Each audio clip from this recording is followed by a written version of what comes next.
Hello everyone, good afternoon, happy Sunday সকলকে। তো আজকে সানডে, তো আমরা ঘুরতে বেরিয়ে গেছি। বনি, আমি, বাবি আর হচ্ছে বনির এক বন্ধু, মানে সেই দাদার ফ্যামিলি একসাথে আমরা ঘুরতে যাচ্ছি। আজকে যাচ্ছি গজলডোবায়। তো ফাইনালি দেখো বেরিয়ে পড়েছি আর ফ্লাইওভারটাই উঠে গেছি।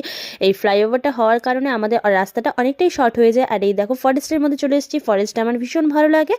আমাদের সেরকম কোনো প্ল্যানই ছিল না। তো বনি কিছুক্ষণ আগে, মানে আসার 1-1.5 ঘন্টা আগে বলছে চলো ঘুরে আসি। তো আমাদের অনেকদিন থেকে ঘোরা হয় না, তো ভাবলাম যাই। কিন্তু বাবি ঠান্ডা লেগেছে, সেই কারণে না বলেছিলাম, কিন্তু বাবি আসতেই হবে আসতেই হবে এই সেজন্য দেখো এখানে চলে এসেছি। আর এই যে দেখো নতুন একটা ব্রিজ হয়েছে, সেই ব্রিজটায় আগে ঘুরতে এসেছি।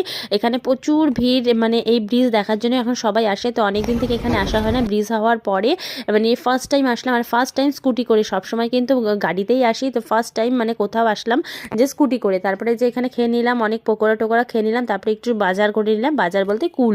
এখানে যেহেতু বাজার বসে, সেখানে কুলগুলো দেখতে খুব ভালো লাগছিলো, কুল নিয়ে নিলাম। আর এখন সোজা বাড়ির পথে চলেছি। চলো আজকের মতো টাটা।